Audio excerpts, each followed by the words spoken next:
Hi everyone and welcome to this episode of the Seeds of War's quick tutorial video series where we talk about this realm management and tabletop role-playing game. Now, today we're going to go into factions, which should be considered as important to players as their own player characters. With a faction, a player characters act with the force of an organization behind every action and the influence and prestige to interact with leaders of other factions and the rulers of realms.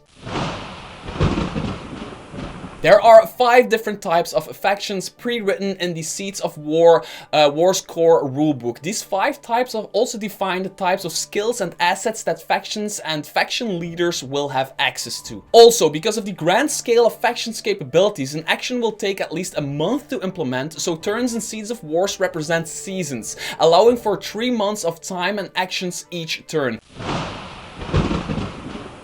In order for a faction to have power and make decisions that affect various counties across many distances, a faction needs to have 2 things: resources to maintain the faction and take actions, and buildings called assets. There are 2 main forms of resources: wealth and influence. Specific factions can gain access to a 3rd type of resource through their own networks, but we will get into that a little bit more in detail in a later video. With any faction action that is taken, players can expect to spend an initial amount of resources, and then they may spend more resources to lower the difficulty of the check. They can also be used to increase or decrease the difficulty of other faction checks if it is within the same county, of course. Factions earn wealth and influence at the beginning of every season through assets they own within various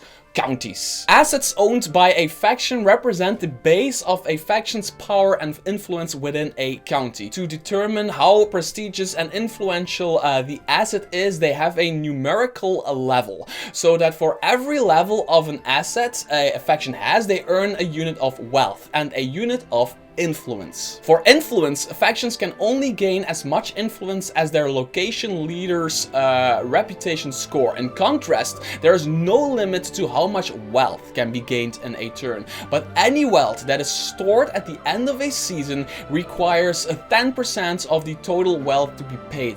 This fee cannot be lowered or removed for any faction.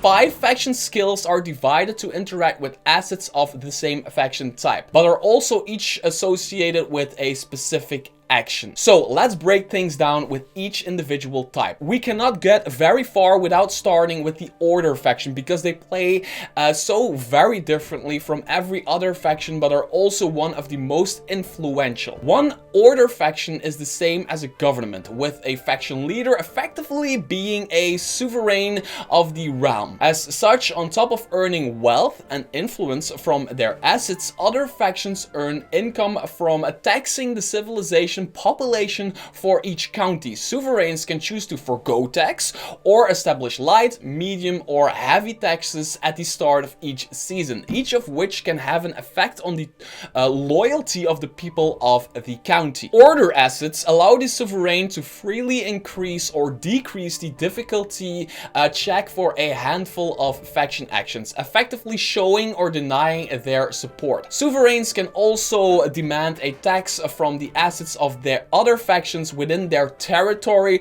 though this demand can be rejected by the leaders of those factions. How this plays out diplomatically is up to the players and of course the game master. Second is the Fate faction type. Each asset can be thought of as a temple or a church that brings in wealth and influence through donations and support of the people. That support is what allows a Fate skill type to take an action to lower or increase the loyalty levels of a county's population, making it an effective tool for sovereigns dealing with a populace angered by, for example, high taxes. The skill is also needed to cast divine realm spells, and faith actions can gain access to a 3rd resource called piety, but only through an active network. We will discuss this more in a different video. Next is trade. Each asset can range from a guild hall to an underground black market, anywhere where there is a trade and profit to be made.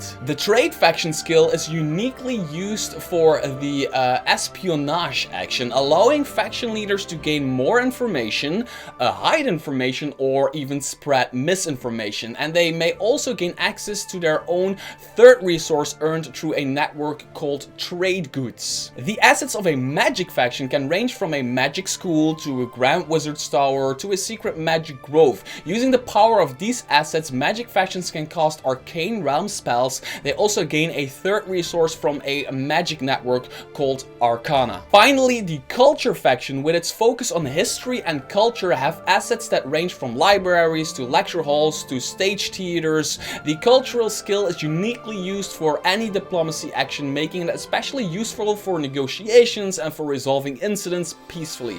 It can also gain a third type of resource from its own network called imprint. Now please remember, this is only a small handful of the actions that players will be able to take as faction leaders, but I hope it gives you a good idea on what each faction can do and how they differ enough from each other that it is especially useful to have access to as many of the different skills as possible. If you want to learn more about this game, you can take a look at our previous quick tutorial videos. You can also show your support by buying the core rulebook of Seeds of Wars itself and reading all the rules yourself. Click the link in the description below to check that out, and make sure to subscribe if you want to get notified when another quick tutorial video like this one for Seeds of Wars comes out right here.